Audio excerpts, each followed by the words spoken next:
Hey there, it's Brian Enger, here to say a little bit about baseball. The goal of this video is not to give you the rundown of baseball and why it's the best sport in America, which it is. It's to try to give you guys some insight as to how I entertain groups at baseball games and why I think it's, for me, the best thing you can do with the group. Some folks find it difficult to entertain groups during games, so I have a little kind of insight as to how I get it going, and I'll just kind of break it down for you guys a little bit in this video.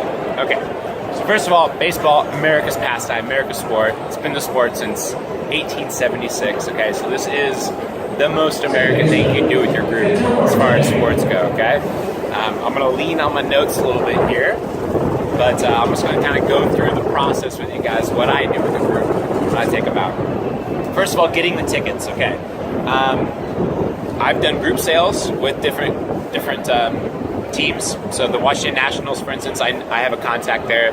If you can get group tickets, oftentimes they can actually put Trek America or whatever your group's brand name is on the Jumbotron during the game, which is a lot of fun. So booking through group sales can do that.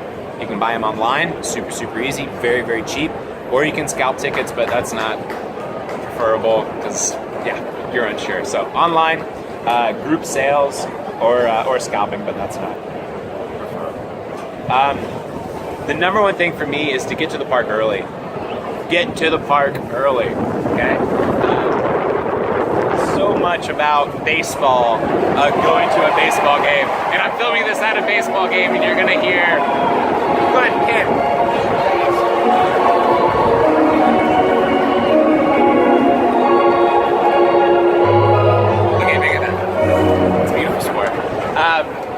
So get to the park early. There's a lot of stuff going on. Outside of Major League Baseball stadiums, for instance, the Nationals have something called the bullpen, which you can go and drink and listen to music and do all sorts of stuff with groups. A lot of bars, a lot of restaurants in and around the stadium. I highly recommend that, okay? So get to the park early. You can walk around the stadium, okay? Other sports, you can't quite get a feel in the stadium as much as you can in baseball stadiums. They have very unique activities, food stands, whatever it is, in the park. Do a lap around the park before you even get in your seats. See the stadium. It's actually quite an interesting part of it. A little bit softer now. Every park is different, okay? Each park has its own unique thing going on, okay? Also, getting to the park early is important to sit down and listen to the anthem. Our groups love that. Get to be in your seats for the national anthem. They'll love that shit. They'll eat it up. So definitely be there for that whole pomp, for all of that. So get to the park early. National anthem. Also, they also have giveaways. Oftentimes, the first 10,000 fans to a game will oftentimes get free a blanket, a hat, a shirt, or whatever. So get there early for the giveaways, the national anthem, walking around, exploring the park. It's important. Okay, during the game, local food, local beers, okay? There's a lot of local food and drinks there. I went to the San Diego Padres game not too long ago. They have 12 different local craft beers on tap. Explore that part of it, okay? It's more of a celebration of the city than it is of the team oftentimes in these places. So local food, local drinks. You can bring food into the game with you. Today at the Cubs game, I brought in a bucket of chicken from a local grocery store. For $15, it was 3 pounds of chicken, okay? You can bring food with you to the game, okay? Another thing, you can keep score. This is mostly for baseball nerds, but you can read into how you keep score. Obviously, I haven't kept score during today's game, but it's something you can do and teach your group how to keep score. It's a great memento and souvenir for them, okay? There's another game called Mound Ball. Every half inning, at the end of every half inning, the umpire throws the ball out to the mound.